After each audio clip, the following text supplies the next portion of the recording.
After walking through thousands of faces, I understood one truth.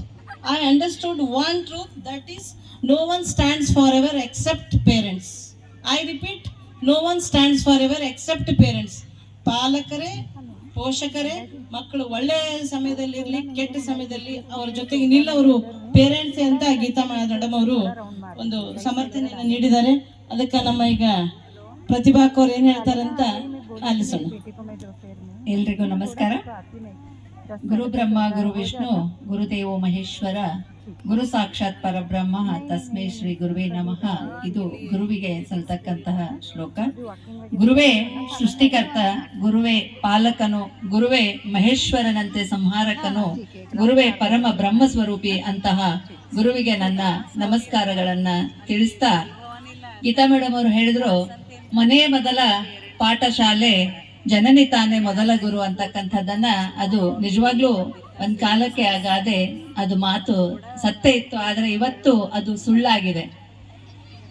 ಯಾಕೆ ಅಂತ ಹೇಳಿದ್ರೆ, ಇವತ್ತು ನಾವು ನೋಡ್ತಾ ಇದ್ದೀವಿ, ತಾಯಿಯ ಮಡಿಲಲ್ಲಿ ಕೂತು ತಂದೆಯ ಮಾರ್ಗದರ್ಶನದಲ್ಲಿ ಮಗು ಶಿಕ್ಷಣ ಪಡೆಯುತ್ತೆ. ಹಾಗಾಗಿ ಶಿಕ್ಷಣವೂ ಸಂಸ್ಕಾರವೂ ಪಾಲಕರೇ ಕೊಡ್ತಾ ಇದ್ದೀವಿ ಅಂತ ನಾನು ಪಾಲಕರ ಹಾಗೆ ತಂಡದಲ್ಲಿ ಮಾತಾಡ್ತಕ್ಕಂಥ ಗೀತಾ ಮೇಡಮ್ ಅವ್ರಿಗೆ ಕೇಳ್ತೀನಿ, 2 ವರ್ಷಕ್ಕೋ 3 ವರ್ಷಕ್ಕೋ ಪ್ರೀ ಸ್ಕೂಲಿಂಗ್ ಅಂತ, ಬೇಬಿ ಸಿಟ್ಟಿಂಗ್ ಅಂತ ಮಕ್ಕಳನ್ನ ತಂದು ಶಾಲೆಗೆ ಬಿಡ್ತಾ ಇದ್ದೀರಲ್ಲ, ಯಾವ ಸಂಸ್ಕಾರ ಮಕ್ಕಳಿಂದ ಕಲಿತು ಮಗು ಶಾಲೆಗೆ ಬರ್ತಾ ಇದೆ? ಮನೆ ಅವಿಭಕ್ತ ಕುಟುಂಬಗಳು ಇವತ್ತ ಮರೆಯಾಗಿ ವಿಭಕ್ತ ಕುಟುಂಬಗಳಾಗಿದೆ. ಅವಿಭಕ್ತ ಕುಟುಂಬದಲ್ಲಿ ಕಲಿತಕ್ಕಂಥ ಸಂಸ್ಕಾರ ಮಗುವಿಗೆ ಸಿಗ್ತಾ ಇಲ್ಲ. ಹಾಗಾಗಿ ಆ ಮಗುವಿಗೆ ಕುಟುಂಬದಿಂದ ಸಿಗ್ತಕ್ಕಂಥ ಸಂಸ್ಕಾರವೂ ಶಿಕ್ಷಕರೇ ಕೊಡಬೇಕಾಗಿದೆ.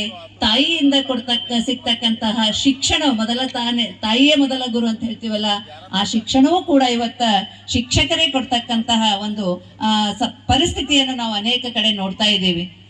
ಮಗು ಯಾವಾಗ ನಡೆದು ಮಾತನಾಡಲು ಕಲಿಯುತ್ತೋ, ನಡೆಯಲು ಕಲಿಯುತ್ತೋ, ಅದೇ ಸಂದರ್ಭದಲ್ಲಿ ನಾವು ಶಾಲೆಗೆ ತಂದು ಬಿಡ್ತಾ ಇದೀವಲ್ಲ ಪ್ರೀ ಸ್ಕೂಲ್ ಅಂತ ಹೇಳಿ. ಇನ್ನೇನು ತಾಯಿಯ ಮಡಿಲಲ್ಲಿ ಮಗು ಶಿಕ್ಷಣ ಕಲಿಯುತ್ತೆ, ತಂದೆಯ ಮಾರ್ಗದರ್ಶನದಲ್ಲಿ ಮಗು ಸಂಸ್ಕಾರ ಕಲಿಯುತ್ತೆ. ಜೊತೆಗೆ ಬೆಳೆಯುವ ಸಿರಿ ಮೊಳಕೆಯಲ್ಲಿ ಅನ್ನೋ ಹಾಗೆ ಮಕ್ಕಳನ್ನ ಪಾಲನೆ ಪೋಷಣೆ ಆಗ್ತಕ್ಕಂಥದನ್ನ ಶಿಕ್ಷಕ ಬಹಳ ಚೆನ್ನಾಗಿ ಗುರುತಿಸ್ತಾನೆ. ಮಗುವಿನ ಸರ್ವಾಂಗೀಣ ಅಭಿವೃದ್ಧಿಯ ಮಹತ್ತರವಾದ ಜವಾಬ್ದಾರಿ ಶಿಕ್ಷಕನ ಮೇಲೆ ಇದೆ ಅಂತಕ್ಕಂಥದನ್ನ ಅರಿತುಕೊಂಡು ಇವತ್ತ ಸರ್ಕಾರವೂ ಕೂಡ ಶಿಶು ಶಿಕ್ಷಣದಂತಹ ತರಬೇತಿಗಳನ್ನು ಶಿಕ್ಷಕರಿಗೆ ನೀಡಿ, ಶಿಕ್ಷಕರನ್ನ ಸಣ್ಣ ಮಕ್ಕಳಿಗೆ ಹೇಗೆ ಶಾಲೆಗೆ ಇವತ್ತು ಸರ್ಕಾರವೂ ಕೂಡ ಪ್ರೀ ಸ್ಕೂಲ್ ಅನ್ನ ಪ್ರಾರಂಭ ಮಾಡಿದೆ. ಅಂತಹ ಮಕ್ಕಳನ್ನ ತಾಯಿಯ ಮಡಿಲಲ್ಲಿ ಹೇಗಿರುತ್ತೋ, ತಾಯಿಯ ಒಂದು ಪ್ರೀತಿ ಇವತ್ತು ಸಿಗ್ತಾ ಇಲ್ಲ. ಆ ಮಡಿಲಿನಲ್ಲಿ ಸಿಗ್ತಕ್ಕಂತಹ ಶಿಕ್ಷಣ ಇರ್ಬೋದು, ಕುಟುಂಬದಲ್ಲಿ ಸಿಗ್ತಕ್ಕಂತಹ ಸಂಸ್ಕಾರ ಇರ್ಬೋದು, ಎರಡೂ ಶಿಕ್ಷಕರೇ ಕೊಡಬೇಕು ಅಂತಕ್ಕಂಥ ನಿಟ್ಟಿನಲ್ಲಿ ಶಿಕ್ಷಕರಿಗೂ ಕೂಡ ಇವತ್ತು ತರಬೇತಿ ಕೊಡ್ತಾ ಇದೆ. ಅದಕ್ಕೆ ಆ ಶಿಕ್ಷಣ ಸಂಸ್ಕಾರ ಎರಡೂ ನಮಗೆ ಶಿಕ್ಷಕರೇ ಕೊಡ್ತಾ ಇದ್ದಾರೆ. ಹಾಗಾಗಿ ಹೇಳ್ತಾರಲ್ಲ, ಮಕ್ಕಳಿಗೆ ಹಸಿವಾದಾಗ ಊಟ ಕೊಡದೆ ಹೋದ್ರೆ ಸ್ವಲ್ಪ ಅದು ಅಳಬಹುದು, ಆದರೆ ಶಿಕ್ಷಣ ಮತ್ತು ಸಂಸ್ಕಾರ ಕೊಡದೆ ಇದ್ರೆ ಜೀವನ ಪರ್ಯಂತ ಅಳುತ್ತೆ ಅಂತಕ್ಕಂತಹ ಮಾತನ್ನು ಶಿಕ್ಷಕರು ಯಾವಾಗ್ಲೂ ಅದನ್ನ ಗಮನದಲ್ಲಿ ಇಟ್ಕೊಳ್ತಾರೆ. ಅದಕ್ಕೆ ಶಿಕ್ಷಣ ನೀಡುವುದು ಮತ್ತು ಸಂಸ್ಕಾರ, ಈ ಎರಡನ್ನು ಇತ್ತೀಚಿನ ದಿನಗಳಲ್ಲಿ ಶಿಕ್ಷಣ ಮತ್ತು ಸಂಸ್ಕಾರ ಎರಡೂ ನೀಡ್ತಕ್ಕಂಥದ್ದು ಶಿಕ್ಷಕರದೇ ಮೇಲೆ ಅತ್ಯಂತ ಮಹತ್ತರವಾದ ಜವಾಬ್ದಾರಿನೂ ಇದೆ.